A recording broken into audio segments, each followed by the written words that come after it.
जुमे के दिन एक छोटी सी चीज, कोई भी इंसान कम से कम 5 मिनट का वक्त तो निकाल ही लेगा जुमे के दिन। और इतना भी ना निकाल पाए तो फिर वो बेकार इंसान है कि 5 मिनट का वक्त अपने लिए ना निकाल सके। एक छोटी सी चीज, एक छोटी सी रूहानियत का वजीफा, ये पूरी जिंदगी भर आपको फायदा देगा।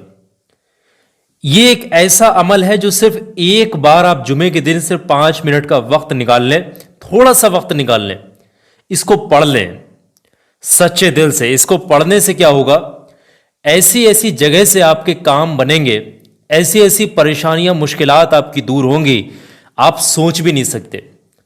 जहां से इंसानी अक्ल काम करना बंद कर दे, एक आम इंसान की अकल काम करना बंद कर दे, वहां से वजीफा अपना असर दिखाना शुरू करता है। ये इतना कामयाब वजीफा है कि इसको पढ़ते पढ़ते ही मुश्किलें टल जाती हैं, इसको पढ़ते पढ़ते ही खुशखबरियां नसीब होती हैं।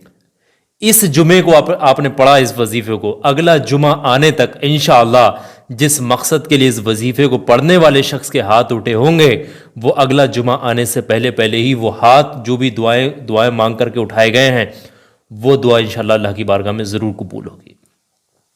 ये जुमे का दिन का बहुत बेहतरीन रूहानी वजीफा है। इसको अपने ही तक सीमित मत रखना, आगे भी शेयर कर देना। किसी भी मुश्किल में फंसा हुआ इंसान इस वजीफे को पढ़े, मुश्किल से बाहर आ जाएगा। किसी भी तंग दस्ती में है, किसी भी तरीके की मोहताजी है, या फिर खैर बरकत नहीं, ऐसे मामलात हैं, तो वो वजीफा पढ़े, सारी परेशानियां दूर हो जाएंगी। ये वजीफा ऑल हाजत भी कहा जाता है, वजीफा फॉर ऑल हाजत, वजीफा ऑफ फ्राइडे, यानी जुमे के दिन का ये वजीफा है। वजीफा ऑफ फ्राइडे फॉर ऑल हाजत, यानी कि जुमे के दिन का हर हाजत, हर मकसद के पूरा होने के लिए ये वजीफा है। बहुत जल्दी से इस वजीफे को पढ़ने का तरीका समझ लें। देखें, जुमे के दिन हर इंसान तक शेयर करना, इसको अपने तक सीमित मत रखना। पढ़ने का तरीका यह है कि कोई भी वक्त आप निकाल लें, पूरे दिन में से किसी भी वक्त आप, जुमे के दिन सबसे पहले आप बिना किसी से बातचीत के एक जगह पर बैठे हैं, पाक साफ होकर वजू करके इस वजीफे को पढ़ लें। बेहतर है पाकी की हालत में पढ़ें। पढ़ेगा घर का कोई भी इंसान पढ़ सकता है, इसके लिए कोई मसला नहीं है।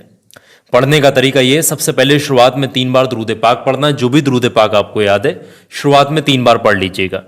और जैसे ही, और कोई भी दरूद पाक आप पढ़ सकते हैं जो भी आपको याद है। छोटे से छोटा दरूद पाक अगर आपको याद है तो वो भी पढ़ सकते हैं। 3 बार पढ़ने के बाद में 100 मरतबा आपने पढ़ना है बिस्मिल्लाहिर्रहमानिर्रहीम, बिस्मिल्लाहिर्रहमानिर्रहीम, बिस्मिल्लाहिर्रहमानिर्रहीम। सिर्फ इतना ही पढ़ना है 100 मरतबा, यानी एक तस्बीह आपने पढ़नी है बिस्मिल्लाह शरीफ की। और जब एक तस्बीह बिस्मिल्लाह शरीफ की पढ़ लेंगे, उसके फौरन बाद में आपने 7 मरतबा कुछ इस तरीके से पढ़ना होगा, बिस्मिल्लाहिर्रहमानिर्रहीम, या रब्बना या रब्बना या रब्बना या रब्बना या रब्बना या रब्बना या रब्बना। ये 7 मरतबा इस तरीके से पढ़ेंगे। और जैसे ही 7 मरतबा पढ़ लेंगे, उसके फौरन बाद में आखिर में 3 बार वही वाला दुरूद पाक पढ़ करके इस वजीफे को खत्म करेंगे जो आपने इस वजीफे की शुरुआत में पढ़ा था। वजीफा आपका यही मुकम्मल होगा। इस